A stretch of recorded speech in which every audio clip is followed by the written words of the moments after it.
Selamat malam pemirsa, berita pilihan hari ini dari AJNN dengan judul artikel Nasir Syamaun kerap berkunjung ke rumah keluarga istri muda di Kuala Bate. Berita 10 Februari 2026. Muhammad Nasir Syamaun, Sekretaris Daerah Aceh, disebut kerap berkunjung ke sebuah rumah di Kecamatan Kuala Bate, Aceh Barat Daya. Di rumah itu berdiam keluarga istri muda Nasir Syamaun. Dia kerap singgah jika melakukan perjalanan dinas ke wilayah Barat Selatan, kata kerabat yang tidak mau disebut namanya itu kepada AJNN pada Selasa 10 Februari 2026. Sumber tersebut tak mengetahui secara pasti ihwal pernikahan siri tersebut. Kabar pernikahan Nasir dengan salah satu anggota keluarga besar mereka hanya tersebar dari mulut ke mulut. Hanya sedikit orang dalam keluarga itu yang mengetahui kabar pernikahan mereka, termasuk waktu dan tempat pernikahan.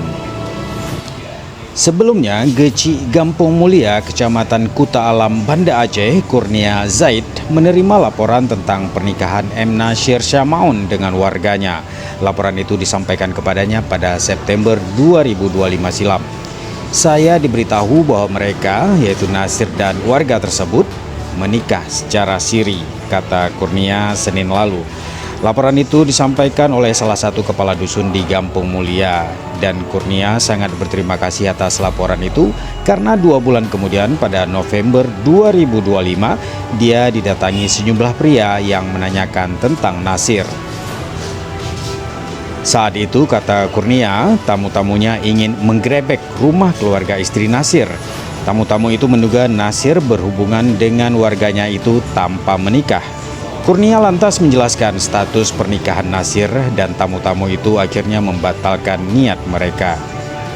Entah apa jadinya kalau saya tidak tahu kabar pernikahan itu, kata Kurnia.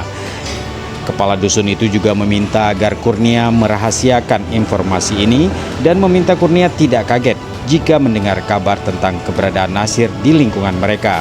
Si kepala dusun berkata, jangan sampai ada kesan negatif, apalagi sampai digrebek. Keduanya tidak memiliki dokumen pernikahan resmi karena pernikahan itu tidak dicatat oleh negara. Sementara Nasir menolak memberikan keterangan terkait pernikahan siri itu. Upaya AJNN meminta konfirmasi lewat telepon, pesan singkat, tidak digubris. Dia juga menolak untuk menjumpai wartawan media ini di kantornya. Demikian artikel berita dari media AJNN. Untuk link berita tertera di deskripsi. Selamat malam.